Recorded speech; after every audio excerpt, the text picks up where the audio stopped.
Le 24 mai 2024, la municipalité, consciente des difficultés et des erreurs associées à la délégation de services publics de la société Indigo, a pris une décision importante et réfléchie.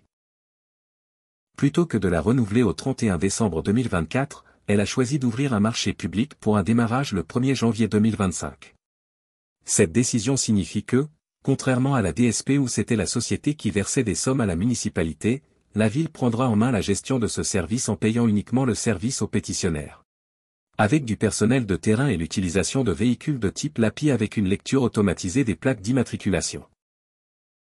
La ville gardera en main la gestion des emplacements, des tarifs et des actions promotionnelles, Noël, fêtes commerciales, sans payer d'indemnité comme elle l'avait fait avec la DSP. En avril 2024, en compensation de la perte des places du parking de la Villette, la mairie avait accordé à la société Indigo des emplacements qui étaient précédemment libres.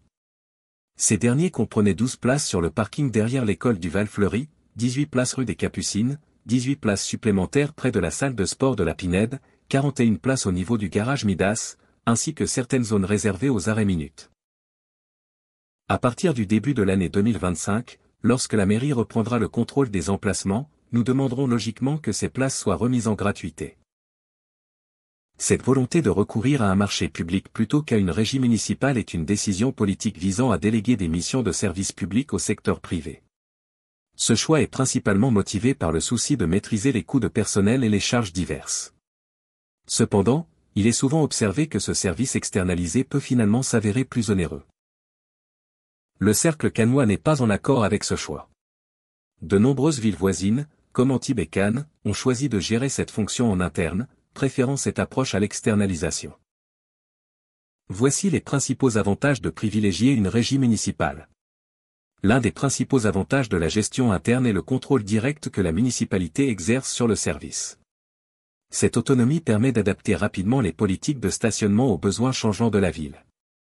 Par exemple, la municipalité peut ajuster les tarifs, modifier les zones de stationnement payant ou instaurer des périodes de gratuité en fonction des événements locaux, sans avoir à renégocier avec un prestataire externe ni à payer des indemnités. La gestion en interne permet à la municipalité de percevoir directement 100% des recettes issues du stationnement payant. Ces fonds peuvent être réinvestis dans les infrastructures locales. En gardant la gestion du stationnement payant sous contrôle municipal, la ville renforce le lien de confiance avec ses citoyens. En confiant cette mission aux agents de surveillance de la voie publique, ASVP, la municipalité leur attribue également un rôle de référent de quartier. Ces agents deviennent des acteurs clés dans l'amélioration des relations entre la ville et ses résidents. Les ASVP peuvent également prendre en charge des missions complémentaires telles que la supervision des sorties d'école. De plus, ils sont en mesure de gérer d'autres incivilités, contribuant ainsi à maintenir l'ordre et la tranquillité publique dans les quartiers. Avec cette nouvelle autonomie, la municipalité pourra augmenter la durée de gratuité du stationnement de 30 minutes à 1 heure dans les zones rouges et oranges, ainsi que sur les différents parkings. Cette mesure faciliterait le stationnement des acheteurs et rendrait les commerces de Cannes plus attractifs par rapport aux centres commerciaux situés en périphérie.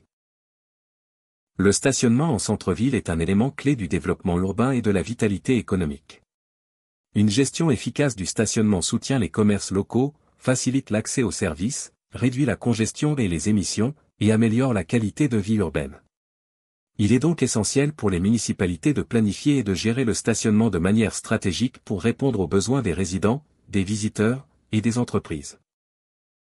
Le cercle cannois a pour vocation de proposer des projets et des prospectives pour améliorer la vie des citoyens.